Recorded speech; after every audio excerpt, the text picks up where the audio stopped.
अगर हम देखें कच्चे तेल का हाल, तो उसमें क्या कहानी बन रही है? कच्चे तेल में एक बार फिर से मतलब जो 90-91 के आसपास जो एक बॉटम बना है अभी फिलहाल, वो कितना सुरक्षित बॉटम लगता है, या अभी उसके नीचे जाने के आसार बने हुए हैं?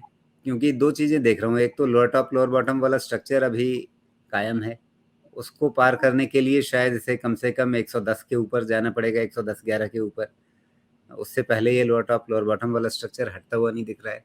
साथ में विजुअली मुझे एक ट्रेंड लाइन बनती हुई दिख रही है। अब मैं लकीर खींचता हूँ, आप उसे मानेंगे या नहीं मानेंगे ये भी बता दीजिए। 4 पॉइंट्स मिला तो दिए हैं मैंने। इस लकीर को छोड़ के आप सीधा 50 डीएमए पे चले जाइए। ये 50 डीएमए जी, का ही रेजिस्टेंस ट्रेंड लाइन और कुछ भी नहीं है उससे ज़्यादा।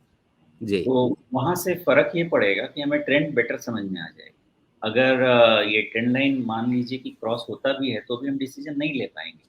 बिकॉज़ हमें 50 डीएमए का इंतज़ार तो करना ही पड़ेगा। मैंने ये ट्रेंड लाइन डालने की कोशिश की थी, लेकिन मैंने इसको विथड्रॉ किया बिकॉज़ 2-2 चीज़ें साथ में हैं, तो हमें प्रायोरिटाइज़ करना है कि हमें देखना किसको है।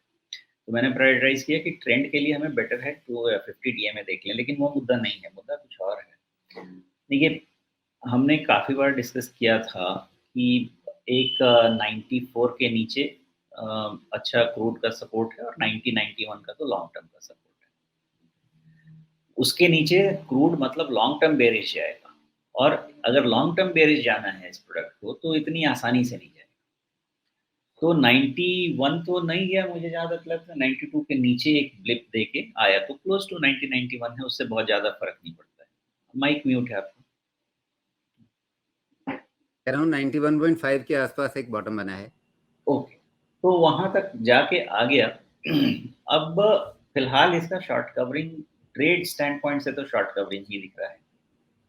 ट्रेंड भी ऐसा लग रहा है कि शॉर्ट टर्म में अभी और अपसाइड हो सकता है, तुरंत से ही अपसाइड छूटने के चांसेस नहीं दिख रहे हैं। मुझे 2 एनालिसिस इसकी लगी थी। एक एनालिसिस तो ये लगी है कि अ, जो क्रूड का सिचुएशन है 90 के नीचे आसानी से नहीं जाने वाला है, फ़िलहाल।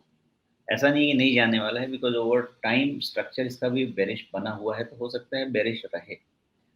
और 110 के ऊपर जैसा आपने बोला उसके पहले स्ट्रक्चर चेंज भी नहीं होगा इसका बिकॉज़ वहाँ पे ही जो टॉप बना है उसके बाद ही वायोलेट होता है लोअर हाई का स्ट्रक्चर, उसके पहले होता भी नहीं।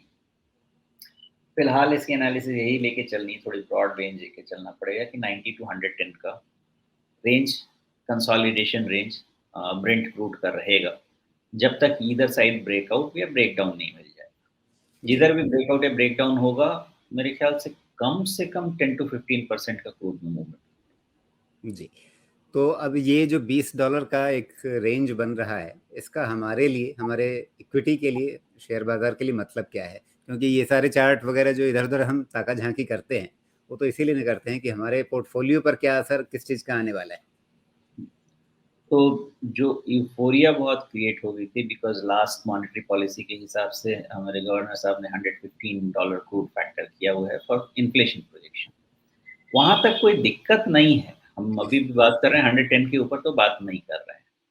तो फिर भी हमारे फ़ेवर में ही रहेगा, लेकिन जो एक्स्ट्रा फ़ेवर हमने ले लिया था, वो थोड़े बहुत करेक्ट होंगे और जो हमारे को मार्केट में करेक्शन की उम्मीद भी है। तो अगर क्रूड यहाँ से आप समझें कि अगर 110 जाता भी है, तो हमारा मार्केट तो वैसे भी यहाँ से करेक्टिव मोड में आ चुका है और करेक्शन जब तक एंड नहीं हो जाए उसको रूल आउट नहीं करना है बिकॉज़ ये बहुत शार्प मूवमेंट का करेक्शन है, फोमो के बाद का करेक्शन है, ये करेक्शन लंबा और शार्प रहेगा। कहाँ खत्म होगा ये लेवल्स टेक्निकल से ज़्यादा थोड़े फंडामेंटल मिक्स करके भी लाना पड़ेगा मुझे। लेकिन मुझे अभी लगता है कि 16,500 विद सम पॉइंट डेविएशन हमको कंसीडर करना